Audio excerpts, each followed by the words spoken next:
It's been over 2 months since I've been exposed to the 1v1 metagame in its entirety, and to be honest, it's actually a wild ride to be part of the 1v1 community, to be exposed to the 1v1 metagame. It really is wild. And before I would share my story about how I managed to be proficient in that one metagame, that 1v1 metagame that I've gotten into, I would like to share some of my humble beginnings.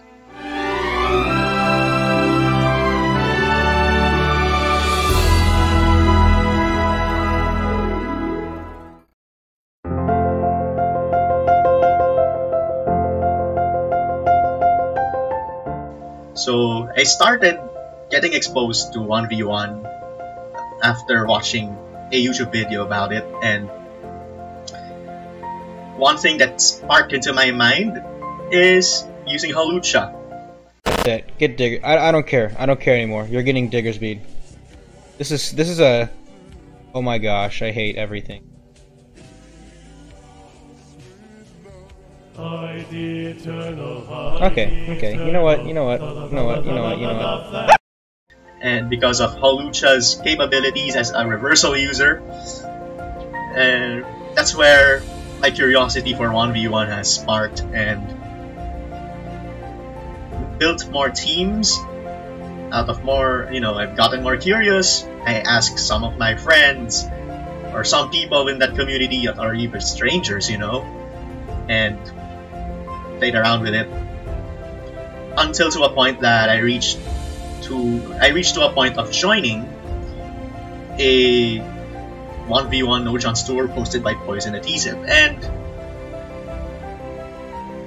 in that tournament I managed to beat some of the prominent names in 1v1 such as Alex Plays and ZOZO Trip in a surprising sweep of 3 games. It was like, I'm shocked. I'm really shocked that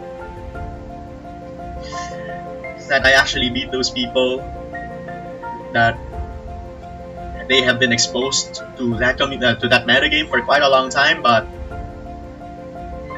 I, who just learned the metagame for 3 weeks, I actually beat them. I triumphed over them, which is definitely surprising. And what's more surprising, on the 3rd round, despite my loss, I managed to get that one of the best players in 1v1 community in 5 games. And that is kind of a surprising feat on my end, because I felt like I'm on the verge of winning. I have a feeling that I prepped enough for that. But, one of the key reasons why I managed to get into these things is because I just had an open mind. Being open in what you're doing is definitely your first step. You take interest in one thing and then explore it. And if you think that this metagame is, or whatever you're doing is best, then commit to it.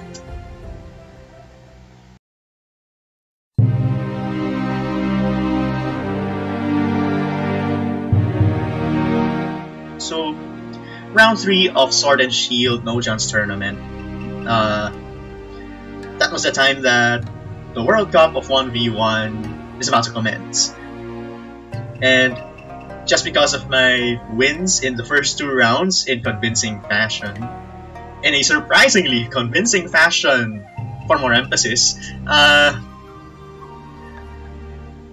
some people from Asia has gotten my attention. So the captain invited me to join the team, and okay, I'm good with it. And then eventually the captain asked me,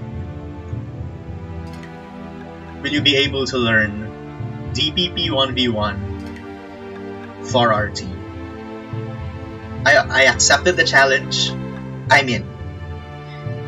But deep inside, I was like, what in the world? You just had an exposure to Gen 8 1v1, and now you want yourself to get exposed to Gen 4 which is something that you have zero idea, zero knowledge, and zero exposure about that. Are you in a suicide mission, Euphonos? Well, it's kinda late, but I actually took the challenge and I'm in. So, people were happy about that. The teammates are happy about it. So, yeah, I'll take it. And at the beginning of that tour, that's where the story of my journey has begun. So, at the onset of World Cup 1v1, apparently I was being pooled with 3 other people who happened to have lots of credentials, and they are actually consistent contenders. And I was like, man, who are these people in my end? Looks like they're the scariest people that I would face. And a lot of spectators predicted me to go 0-3, and here are their predictions. It doesn't really matter. And then you got DPP pool 2, and the first this up is this. I think this is the better one, honestly. Fuck is Euphonos? Yeah, I don't know.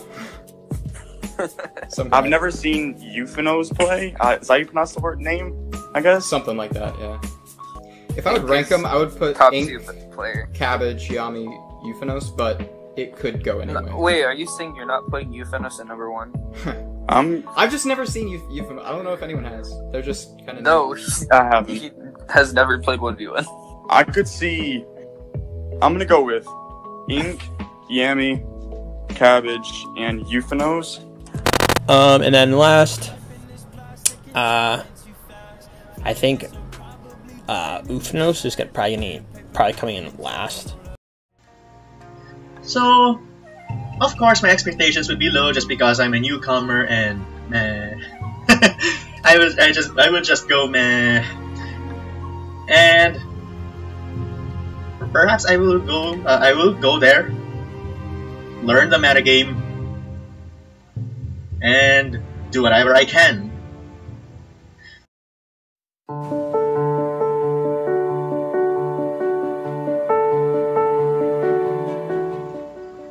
So if you were to ask me how I managed to prepare against these opponents with that much credentials, I would say there are some people outside of our team who provided me some help. Like, for example, one opponent tends to run select Pokemon more frequently than others. Like, this one tends to use Togekiss, Jirachi, and Dragonite. Those 3 Pokemon, and then work it out from there. And looking at it, someone provided me a Zapdos set. It was actually first built around Zapdos.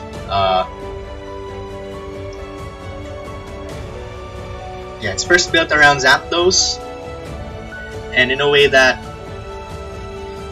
it allows it to survive Ice Punches from Jirachi, avoids being flinched by Togekiss, and it can manage to survive an Outrage from Dragonite, even banded variants, and deal, and still pull off a 2-hit knockout. As simple as that. And that place would be Sceptile and Ursaring eventually. And this person asked me, "Are you willing to use Heat?" Well, why not? And Ursaring was there.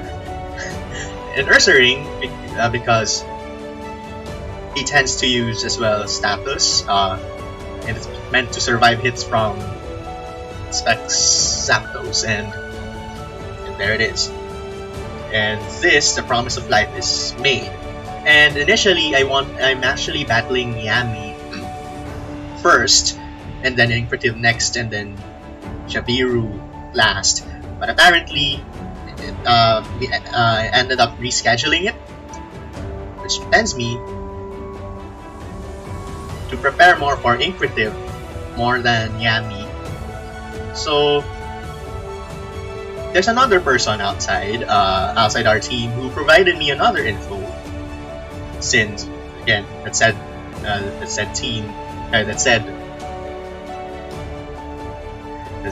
get up, and I ended up using Weavile, Rotom Wash, and Infernape, and this three, the Weavile plus Infernape get up, and then I just have to support it with one Pokemon, which is Rotom Wash, and it really worked. But someone would recommend me not to use this against Yami because it may not work as planned. But you know, that was the time that that my gut feelings do not work as much as my mind. So I still kept an open mind. Remember, still keep an open mind. So I'm using this Weavile, Rotom Wash, and Infernape,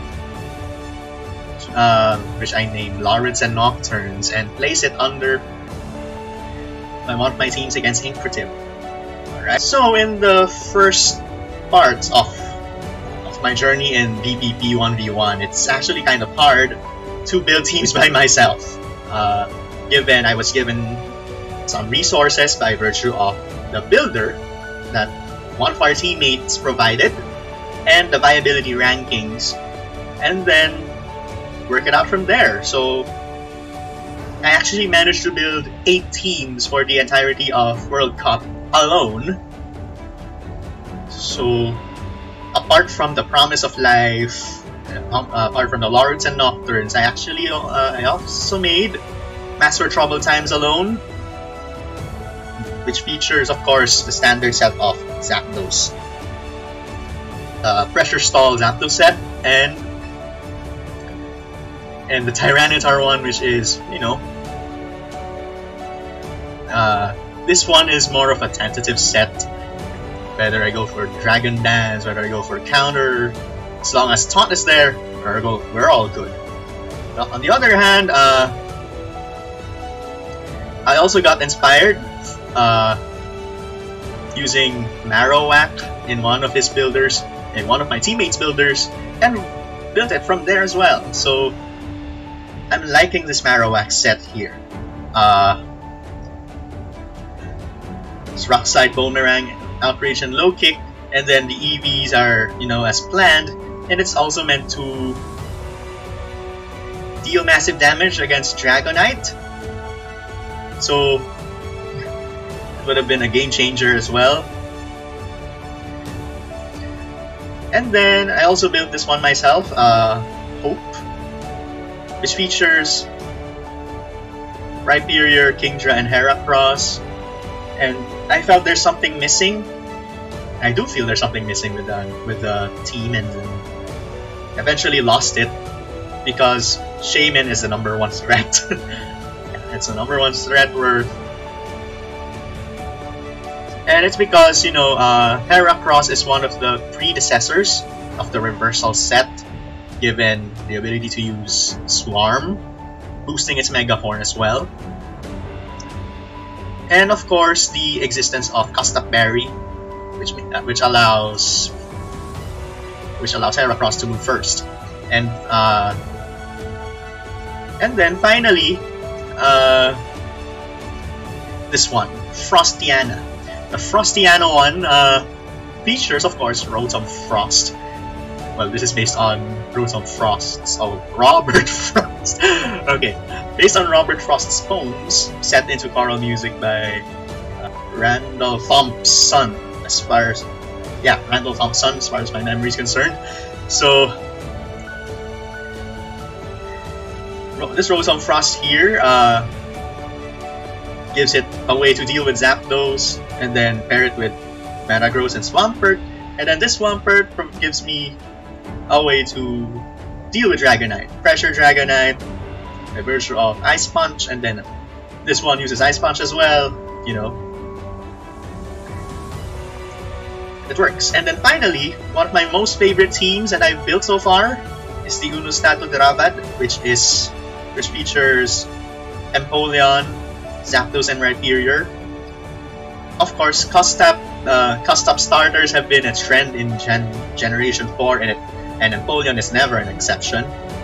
And using Custom Berry boosted with Torrent boosted Hydro Cannon,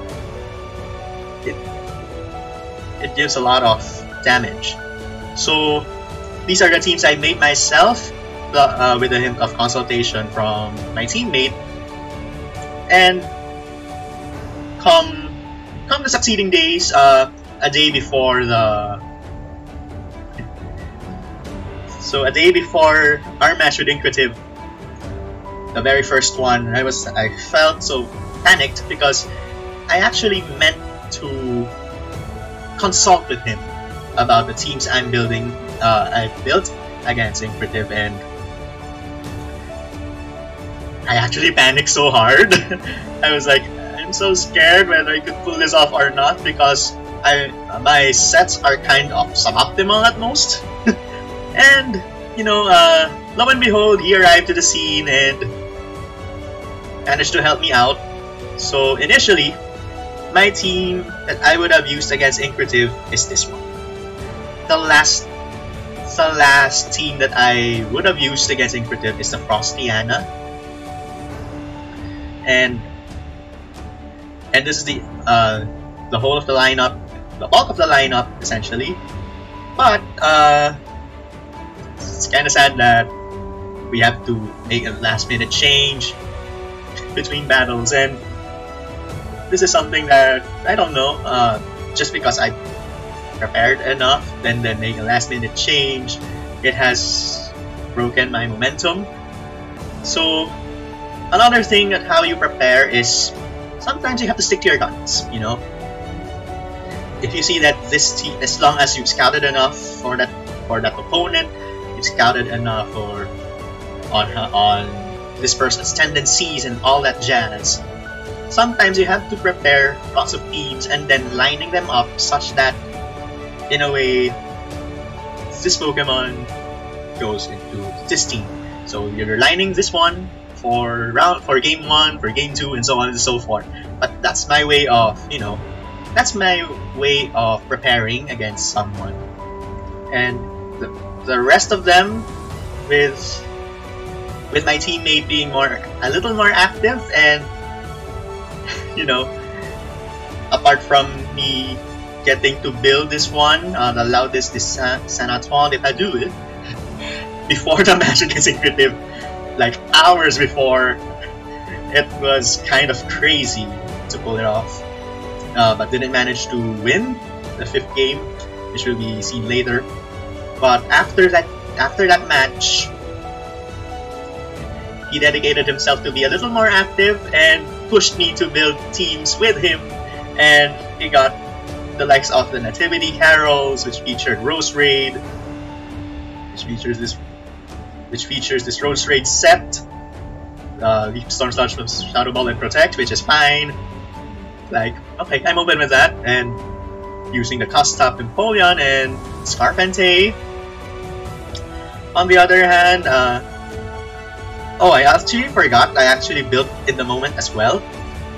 Initially, it had Slowbro over Suicune, but because Slowbro lacks some form of, because it's slow and it's relatively weak to Spiritomb, I actually end up using Suicune instead as a Calm Mind attacker. And this is another team I built myself.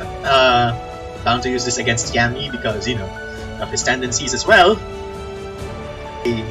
This is the lineup I used against Yami, which brought me to, a 3-0-3 clean sweep. So, yeah. And finally, so against Cabbage guy, or Jabiru,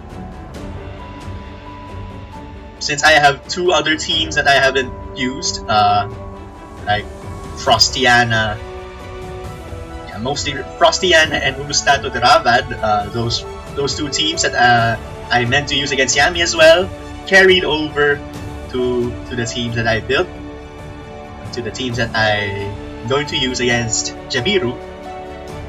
So this is the time that this teammate of mine and I managed to build lots of teams together, and we ended up building the likes of this guy right here.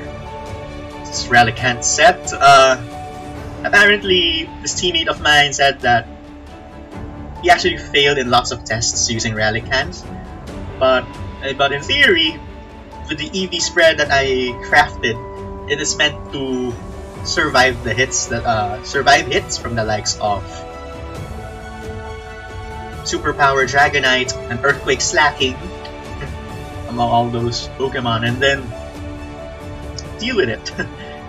And apparently, this is one of the most gratifying moments in DPP 1v1 history, because no one has ever used it based on historical records, and it got to a 100% win rate, which is kind of funny, but I'm really proud of using this Relicanth set.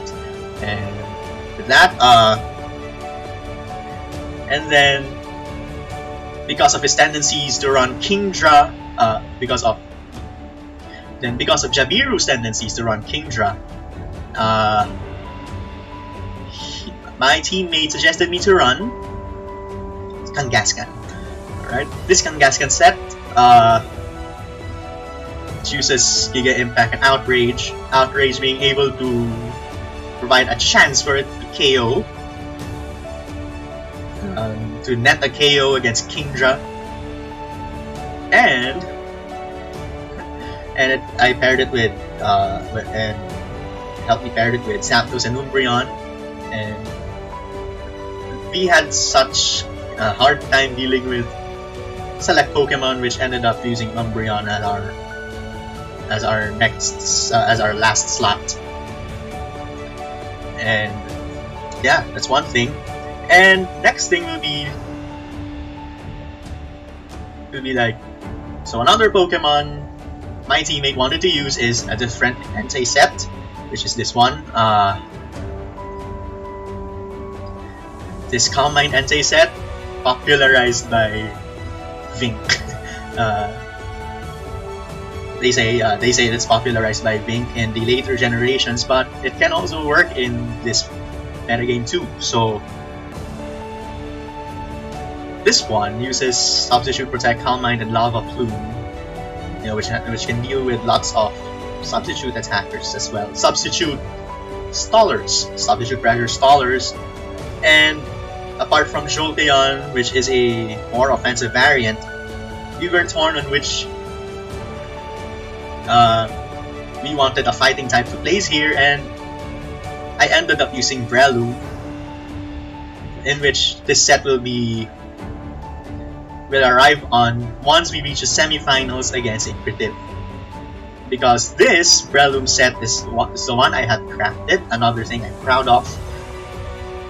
This Breloom set is definitely one of the most amazing things in the world. Because I've seen in my teammates' builder, it's usually uses the bulk up set. Uses the bulk up set, in which I have no idea whether that can be pulled off or not, and so I ended up using the Poison Heal variant, which will be taken care of later on. And then finally, this one, which is the most standard set, which brought me to and all that stuff. And then lastly, these three teams I have here are for against Inquisitive. So during the semifinals of the World Cup of 1v1, and I've gone more obsessed with the metagame. Yeah, I've gotten more obsessed, not gonna lie. So this one, my teammate told me to run a rather solid Game 1 team, which consists of Raikou, Metagross, and Togekiss. And since I haven't used a Togekiss before, so I take it. This Specs Togekiss set is really great. And then this Breloom set is now carried on towards Onomatopoeia Secular by my second game against Inquisitive. which takes advantage of Toxic Orb, as mentioned earlier, and using the spread, which allows it to stall lots of turns, dealing with special attackers mostly. Of course, with Aerodactyl taking care of Raikou by virtue of Earthquake and Zapdos by virtue of Stone Edge, among all other things. But this is one of the pinnacles that I've used, and this is the set that caught Inquisitive off guard, that won me the second game. And finally, the last one is the 365, which is the Ambipom Hariyama Rotom Heat, because I wanted to build a team around Ambipom at first, and then suddenly had a Hariyama in there, because why not? So this one, this Ambipom set is rather uncommon, by virtue, because I put Silk Scarf in there, just to avoid the Life Orb recoil, because I'm not really a fan of Life Orb recoils whenever needed. I mean, especially whenever it's necessary. So pretty much a standard one, and then Substitute is there to deal with Taunt, and then Seed Bomb is mainly for Swampert. Given the rest of the team doesn't have any answers to Swampert, even Hariyama doesn't have much of that. So that's the entire that's my entirety of the builder. I guess you have to figure out what sets I've been using at this point, because I don't want to expose all of the teams that I've made, because, you know, if you're starting in this metagame, what I would suggest is, apart from using some of my teams that you don't know and you might not understand how it works, the first thing that you have to do is to, of course, get yourself an open mind. Better be open to exploring possibilities. Take interest in the metagame, that's one. If you take interest in the metagame, explore it. Explore the possibilities of how it can work. So if you take interest in it, be interested in capture one Pokemon that catches your attention. Or if you're torn with a Pokemon, narrow it down to a certain set.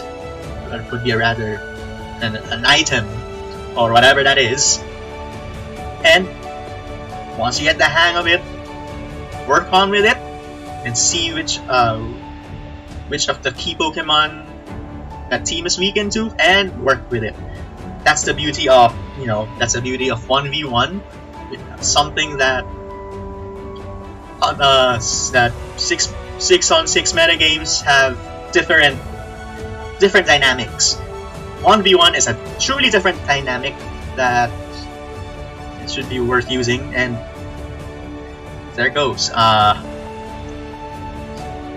And finally, if you get the hang of it, if you get the hang of the metagame, and you seem like you're liking this so much, that's where you can commit to it. And if that's the case, I'm hoping that someone will help you make the DPP 1v1 player that you are.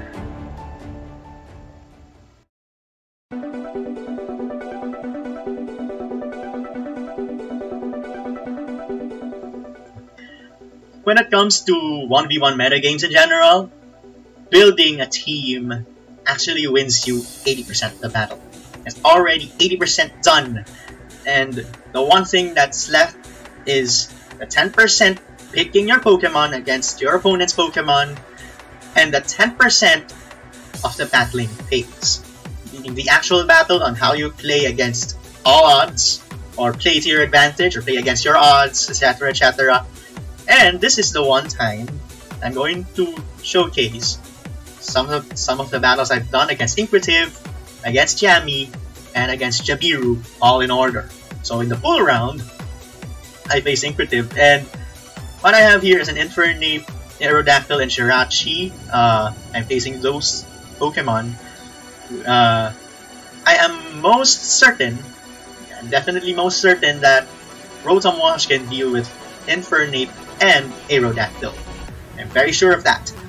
And Jirachi, but that would mean Jirachi would be a huge issue, especially when it comes to a Choice Scarf variant. But here's the thing. Despite it being a Choice Scarf variant, a probable Choice Scarf variant on Jirachi, since I made it to a point that it's EV to survive some hits just fine, and my mentality here is that you've already built your teams, you have already made your calculations and everything. In theory, you don't have to do it. You don't have to do it again in your next in battling. So that's why it all comes to trusting your gut. That's number one. When it comes to battling, you have to trust your gut. That's number one. And I mean, that's my mentality. But you could, if other people have other ways of preparing against Pokemon, other trainers, that would be fine. It's just that my one way of doing it, I have to stick to my guns, and you know, especially being a rookie like myself, I have my own routine.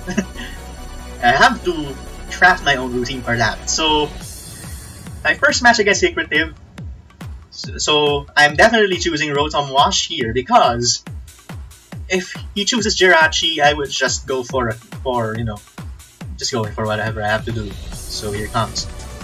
So it goes for Rotom Wash, and then apparently he's not Scarfed, and he uses 30% damage just because of the defensive capabilities it has. The defensive capability here is it can manage to defeat a custom Rhyperior using Rock Wrecker.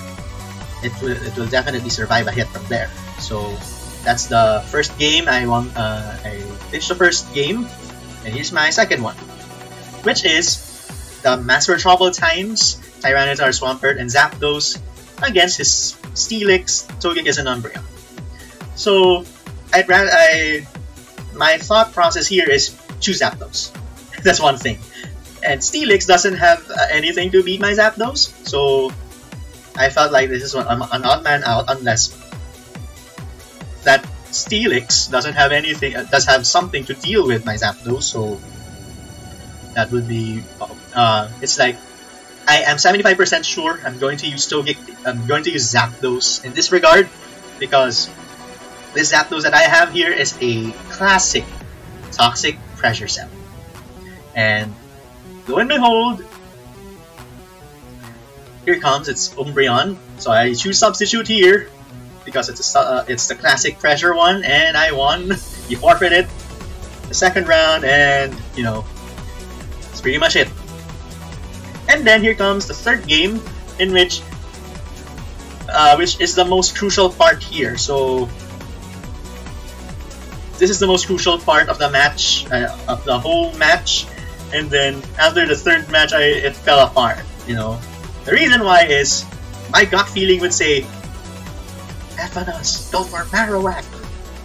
But my mind would say, go for Rotom Heat. But the reason being is, Marowak is able to deal with Aerodactyl and Dragonite, but Celebi, that one Celebi right there, could spell Doom against my Marowak. So, if in any case I'm going to choose Rotom Heat, at least I have an insurance policy against Aerodactyl. It can deal with Celebi very well, and Dragonite may be really shaky. So it's actually a 50-50 between me choosing Marowak and either Marowak or Rotom Heat, or Incretive choosing Celebi or Dragonite. So it is a huge 50-50, and it ended up Rotom Heat and Dragonite, and he won after a Dragon Dance. So it's really sad to say the least, but you know, can't be helped. So, and then here comes round 4, the fourth game, in which I actually lost. So probably I'll pause here for a bit. Let's switch sides. There we go. So there we go. So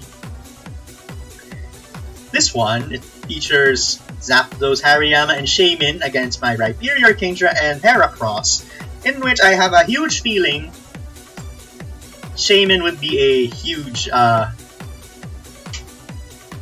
pain to deal with. So here it comes.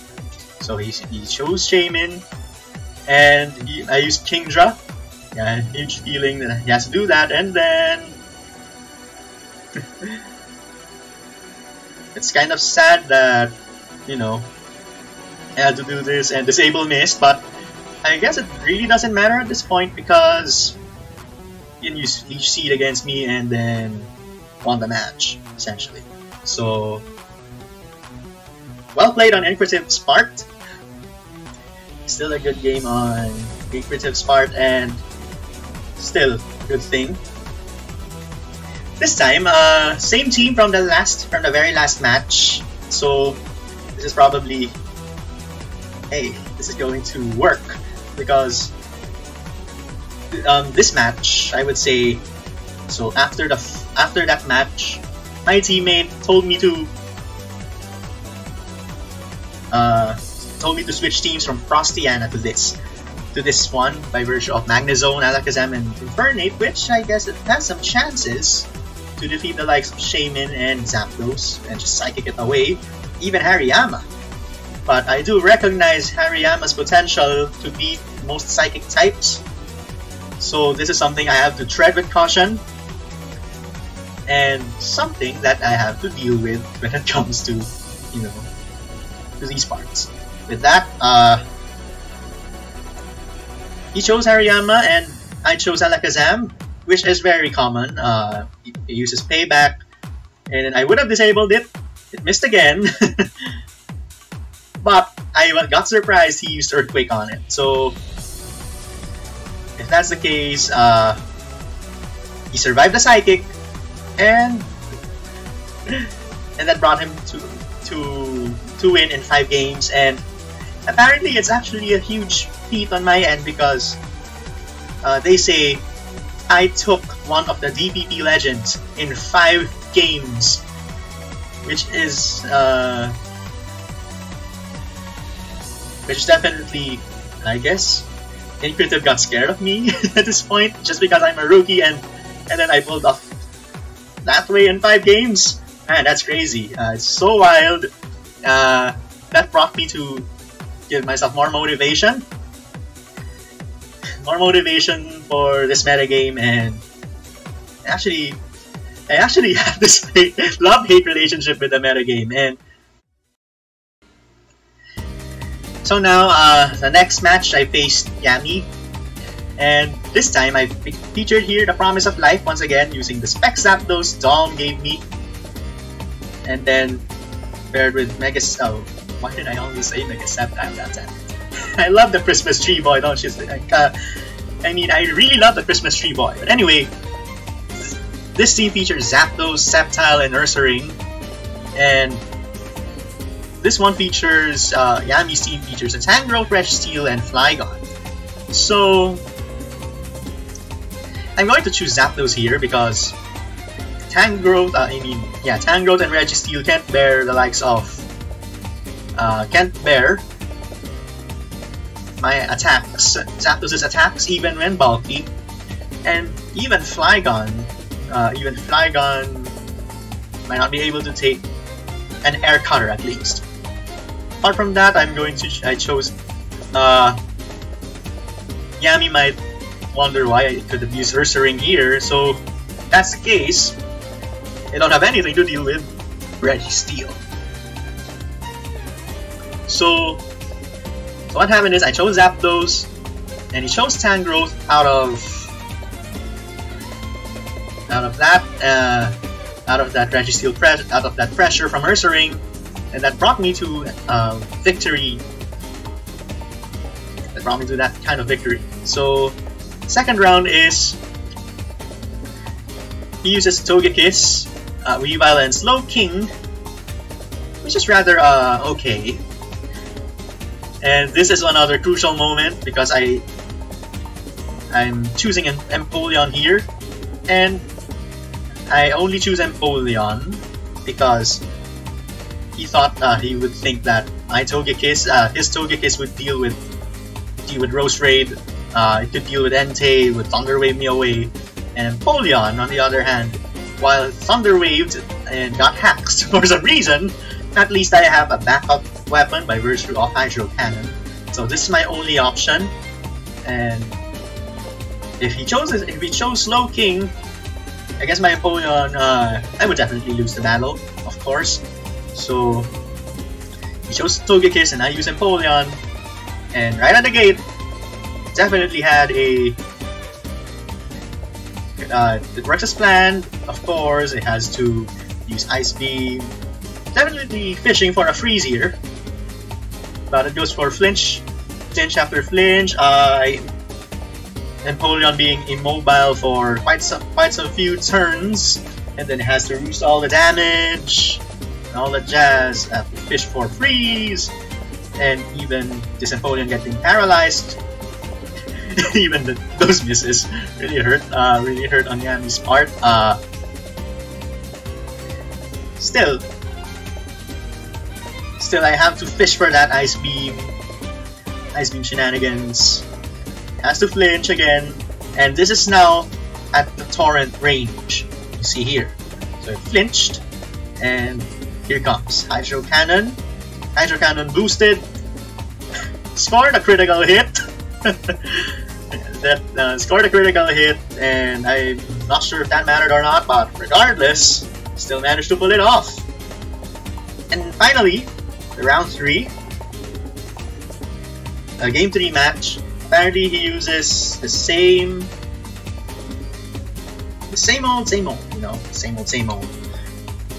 So I would have used Armaldo, but Slowking would deem a pain to deal with, especially when Surf would KO, probably KO against my Armaldo, even it has special defense EVs. So I'd rather use Raikou instead and abuse its 32 PP Aura Spheres. So you know, this ends up being 16 turns after. So with that, I chose Raikou, and he chose Weavile, and I never expected this Weavile to be a pressure staller. Comes with a Substitute, Protect, and everything else, but thanks to Raikou's Aura Sphere getting 32 PP, I have 16 chances to defeat Weavile, essentially. So I'd rather skip all these things, Protect, and then Substitute, then Protect, and then Substitute, Protect, and then Substitute, because it's an Aura, you know, all those things. Then coming up, Protect, and then Substitute, and then that leaves me 5 more chances, alright? 5 more chances, and then Aura Sphere, and if you plan to protect one more, yeah, and that sealed my victory, a clean sweep victory against Yami that triggered Yami to be subbed out to James 155, and he'll be the one to deal with Inquisitive and Jabiru instead, so I guess that can't be helped. Those were good games, sadly, and sadly for Yami, sending my emotional support to you. I know I've seen Yami being so depressed and everything, but I'd like to send my emotional and moral support to Yami. I hope he's feeling better, and I'm hoping him the best in all of his endeavors. So the next match that I have in the pools round is against Jabiru, or that cabbage guy. So this is one of the fieriest matches I've ever encountered. Not that much against Inquisitive because I lost, but still a fiery one at best. Another fiery match. And here, I'm actually choosing Swampert here because Swampert has the ability to take down Tyranitar, taking down Metagross, unless that has Grass Knot, lol. and can possibly take on Zapdos too. That's, well, risky at best. Unless it has hidden Power Grass, I just mirror code it away. Dealing with Metagross on Metagross on Zapdos would be a risky one. Rotom Frost against Tyranitar would be super bad. I mean, I don't want to risk that. But I'd like to use Rotom Wash against Zapdos. I mean, Rotom Frost against Zapdos, which is kind of amazing. But I chose Swampert because it's the safest against all three. So I chose Swampert, he chose Zapdos, Toxics it away. So good thing I have Ice Punch and Earthquake in this repertoire. So going for Ice Punch here. And then he usually has Substitute, Toxic, and Roost. And has Thunderbolt in his last move, so good. He doesn't have Protect, which is one possible thing, so I have to read. Good thing I have Earthquake in this arsenal, so he roosts the damage, but I chose to use Earthquake. The reads. Okay, and this is the last turn of, the last turn of events, and then I actually ended up winning. This is one of the most heart-racing matches I've ever made. I've ever done in my life. My heart's racing in that round, I would say. Good plays by Jabiru though. Huge. It's really huge. So the next one is using this one. There we go. This is the round 2 match, and this is where I debuted Relicanth into DPP 1v1. And Staraptor, Tyranitar,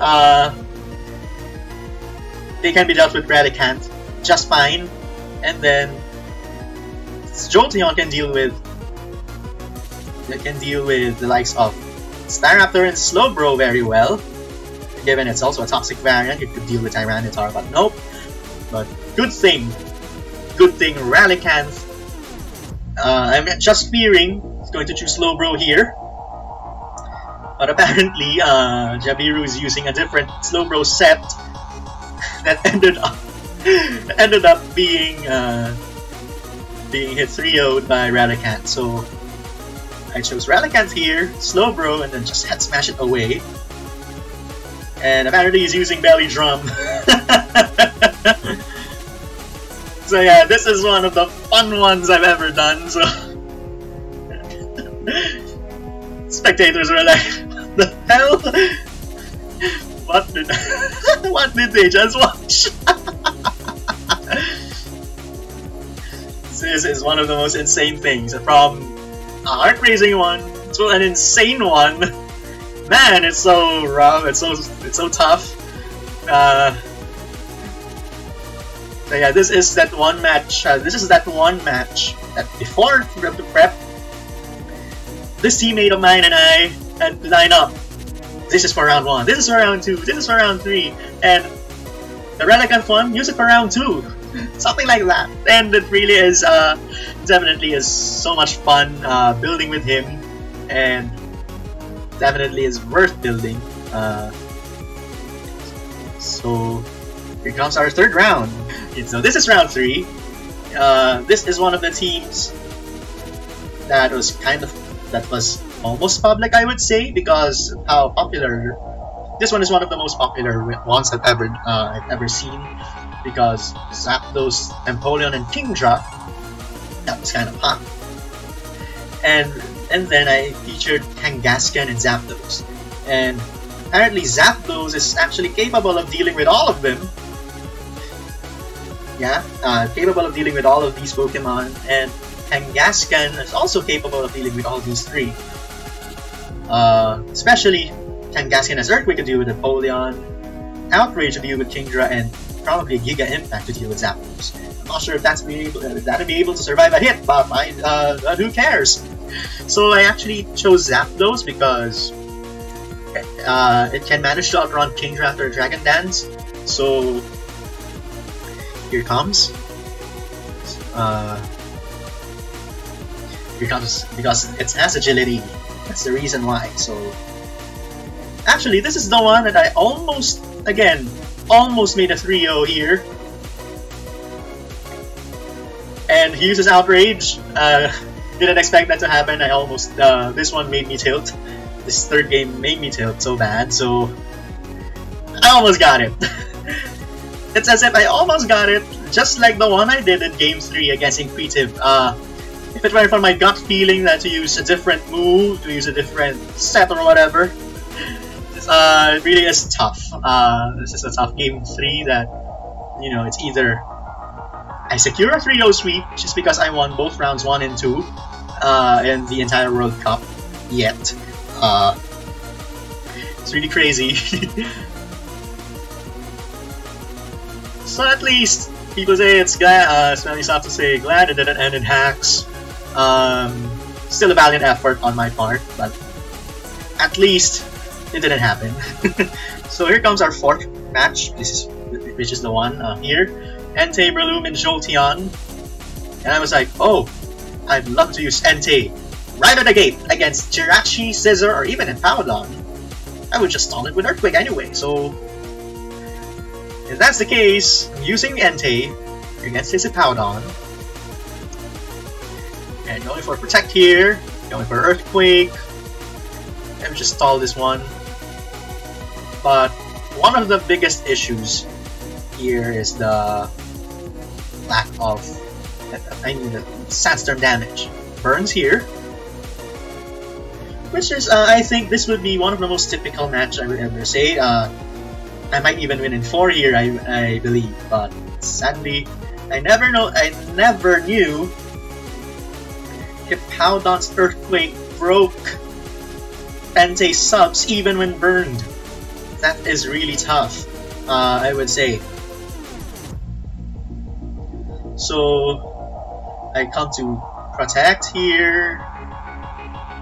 So I wonder how much damage it would take, like, I hope it's not that around 30%. Around that 30%, I guess, but the biggest surprise the biggest surprise is Jamiru using Custom Berry. That is why. He's one sneaky man, I would say. Very deceiving, yeah. So yeah, he got scared of this. It really is one of the most heart-racing moments in DPP 1v1 history in the Pools round. It's almost always ends up in close matches, I would say. From the game 1, it's like, man, it's close. Game 2 is, you know, Radicat 3-0s everything. Game 3, I tilted because of the Citrus Berry on Kingdra. The fourth one is because of the Custom Berry on Hippowdon. It almost always end up in close matches. What more if it's in Game 5? In Game 5, the last one, I used the most favorite team that I built myself, which is the Unostat Dravad. So I used Empoleon here, because it can deal with Entei, Heracross, and even Rotom. Wash. A Hydro Cannon can beat all of them. Alright? So it took me like a few seconds to think, okay, I should go for Empoleon here. But I'm kind of scared. Here's the thing. Despite my win against despite my win here, one of the biggest reasons why I find it kind of scary,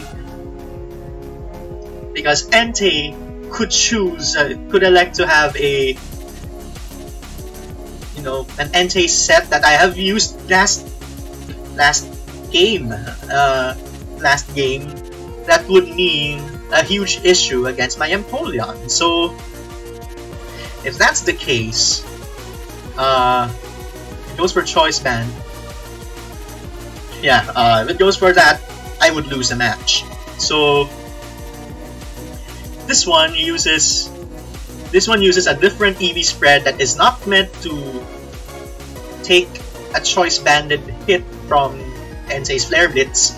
I mean, it has a chance to survive, and luckily I survived.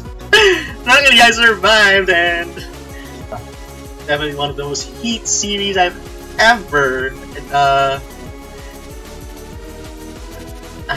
encountered in my entire 1v1 career. Apart from the rolls that I had against Alex Plays and against Zio Trip, using that one team, it really is one of the craziest, you know. So with that, fortunately, our team qualified to the semifinals of the World Cup of 1v1, and I had more exposure to DPP 1v1.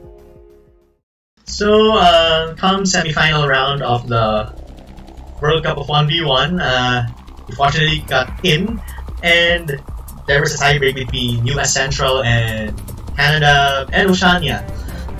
Then eventually, US Central managed to advance to the semi-finals, and they faced South Europe, while we faced Eastern Europe. And I'm facing Inquisitive for in that affair, actually the very first one to battle.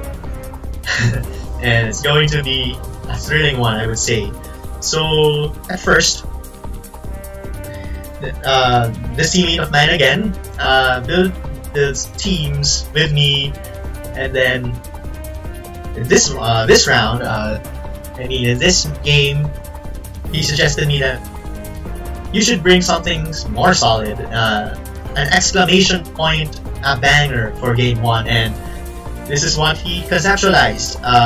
He brought in Raikou, Metagross, and Togekiss. So I would initially put Metagross in there, especially because Earthquake.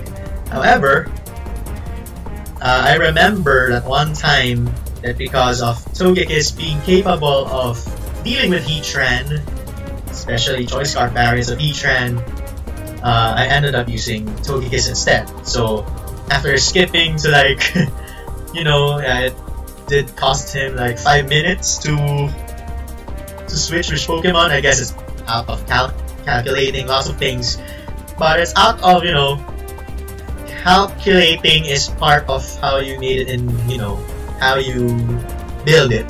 So Togekiss is there, and yeah, that's Eruption, Heatran, and then I ended up using Togekiss because it has Aura Sphere to deal with Heatran.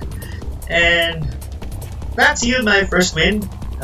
It's one of the bangers. Yeah, one of the bangers. And come the second one, I featured the Onomatopoeia Secular set here, which contains Spiritomb, the one Breloom I've created, which draw me some inspiration from the last team that I used against Jabiru, which is the Entei Breloom Jolteon one, the Warriors of the World one. So I chose Breloom here, despite having a feeling that he's using Celebi, because Celebi, I have a feeling that this Breloom can survive a Psychic, at least survive a Psychic from Breloom due to its EV spread that I just actually modified. So hence this hidden power dealing like so much damage. If that's the case, since I'm anticipating this is a Scarf variant, so like 20 plus turns later, 24 turns later, I ended up winning because it's locked into Struggle, and I use Focus Punch to deal with it.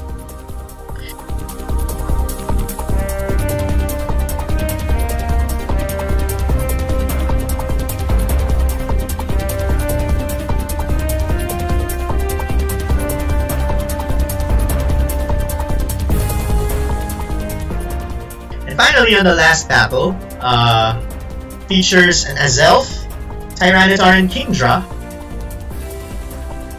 And apparently, Ambipom serves as a good check to Kingdra, a good check against Azelf, and something to scare against Tyranitar, you know.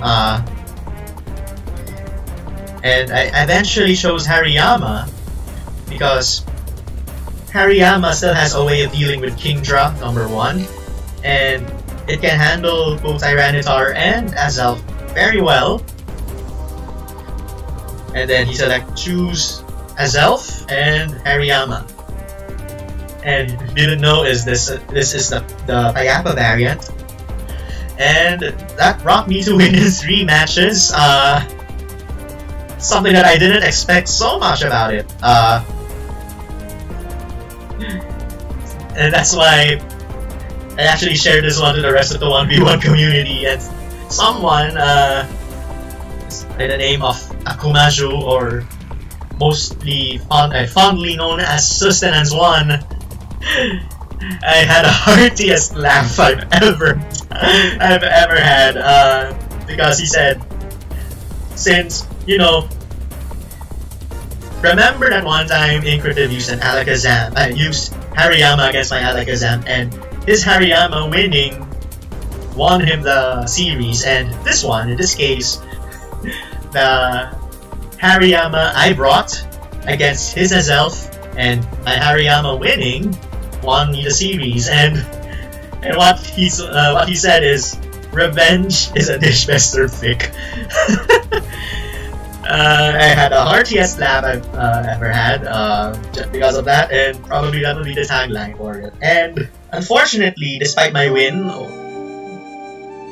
2 others pulled off wins, and it's sad to say that we lost the entire series against Eastern Europe, and eventually they faced US Central, and eventually the US Central won. So I would like to congratulate the people from US Central, the likes of Zio Trip, being the captain.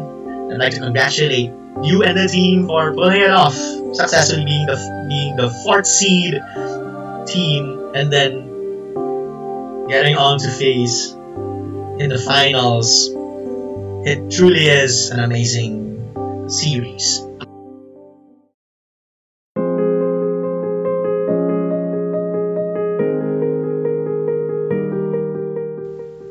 So if you have ever wondered who has molded me into the DPP 1v1 player that I am today, I'd like to give some shout outs, the first one being Dream Eater Gengar and Blast Blaze, but mostly coming from Dream Eater Gengar himself. The reason why is he is the one responsible for telling me offer me to play DPP 1v1, and I was like, am I on a suicide mission for that? And however, I took the challenge, and he offered me a bit of help, despite having a little knowledge about DPP 1v1 himself. But it's still an amazing thing that he invited me with open arms in Team Asia, and that would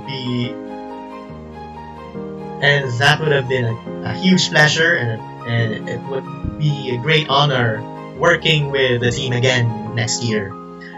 Another one is Dom. Okay, one of the earlier era pioneers of Gen 4 1v1 as well. He's one of the supporters, one of the Asia's team supporters. It's just sad that he got banned in the forums. So, despite that, he gave me a bit of pointers regarding some of the opponents from the pools, from the likes of Incritive, Yami, and of course Jabiru. Mostly, he gave me some pointers against Yami that brought me to building the very first DPP 1v1 team. The Promise of Life was all thanks to him, and I'm very sure later on I would have learned a lot, despite their skepticisms. I would say it's an honor to work with you for that one team. It really is a great help. Another one is one of my best friends, in the virtual world. The reason why he got me into 1v1, the main reason, it's no other than the Little Runner himself. Yeah. So the Little Runner himself, Little Runner XC, he's the reason why he got me hooked to 1v1 since for 2 months, and just because of his YouTube videos, you see. And I actually encourage you to subscribe to his channel for his content, though for his previous content, but because he might not add more of his content later on because he has a new set of real life priorities right now. I hope he has the time to create more of his content, but you know, I just have to wish him all the best. And I would be one of the greatest witnesses to, you know, to your growth. And finally, you know, there's this one person, this one teammate, the original DPP 1v1 player, supposedly to play for this Asian team. You know, there's the spectrum of players that I have encountered. Of course, there's Dom and there's Little Runner XC. These two people from that spectrum. Dom here is, let's say, putting in this spectrum here, being one of the most skeptical. You know, like I can't. To be honest, I really can't move forward to building a lot of solid teams that I would expect, because you know, he's really skeptical that to a point that this team is flat out bad, flat out weird, flat out this and this, everything negative. So sometimes I can't work with that kind of, you know, skepticism. On another hand, Little Runner XC is way out there, so sometimes I can't keep up with his madman powers. You know, I would say, given he's a super fan of me in a lot of, you know, a lot of 6v6 meta games such as Gen 6 UU, you know, and of course the Gen 8 Camo mods. He sometimes witnessed me doing all those stuff, and yeah, I would say, given his creativity as well in 1v1, I would say he's the Euphonos of 1v1. But no. But still, he's one of the madmen I've ever encountered in 1v1. Probably coming from my madman powers as well, but who knows. But anyway, I still salute to that guy, to Little Runner XC, for putting off such kind of creativity, and never ceases to amaze me with such. And finally, of course, Dom, Little Runner XC, and then finally, there's one who happens to be in the middle. And this is the person who has been in the original part of the DPP 1v1 slot and plays for Asia as well, Loyal. It's no other than DJ Berluminati, or fondly known as Spitfire. You know, this guy really is one of the best mentors I've ever known for that metagame, because he doesn't have any regard to skepticisms. Like some of the Pokemon deemed unviable are also viable, and I really am supportive of that. And given my kind of more open, more receptive mindset, it's not a surprise that Spitfire and I clicked. You know, building teams with him is such a great pleasure, and it's been a great honor to work with him as a DPP 1v1 mentor, and he really is the greatest contributor to the 18 to 20 1v1 teams in DPP that I have built ever since. So kudos to that. So what's next for me in DPP 1v1 endeavors? As much as I wanted to play in the DPP 1v1 Classic starting, you know, on the 8th of September, as much as my memory is concerned, it's kind of sad that, you know, I've returned to Pokemon Showdown come March because of the pandemic, played the other metagames Premier League in April, and since then I kept on playing tournaments with the likes of one would be the not fully involved, Premier League or NFEPL, which I first played as well. The other one is, of course, the World Cup of 1v1, and of course, the World Cup of Underused. And out of the 4 team tournaments that I played this year, we managed to qualify for playoffs in 2 appearances, which is the 1v1 World Cup, and I'm proud of Team Asia for pulling it off. And of course, one of the NFEPL, we managed to secure a spot in the playoffs, and trying to work on it.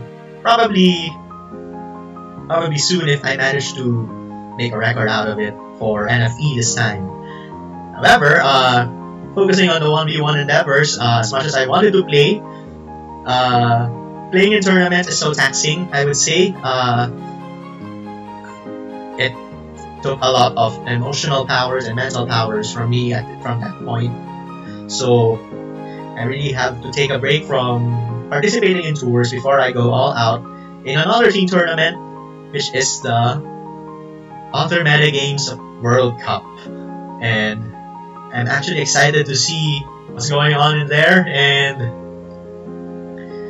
with that, I would like to say, I'd like to thank the 1v1 community for the overwhelming support you've given me, despite me being one of the newcomers in DPP 1v1.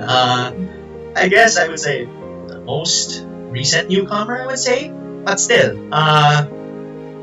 it is a huge honor to be part of it, and I'd like to say it is a wild ride being with the community, really. With that, I would like to thank you all, and I hope you like the content that I've been doing ever since. So don't forget to like the channel, like this video, comment on which tiers you want me to play more, but I have one in my mind right now. And finally, subscribe to my channel for more Pokemon Showdown related content. Again, I am Euphonos, mostly known as the Camelmon's meteorologist, and I'll be seeing you all in the next video. Stay safe, guys.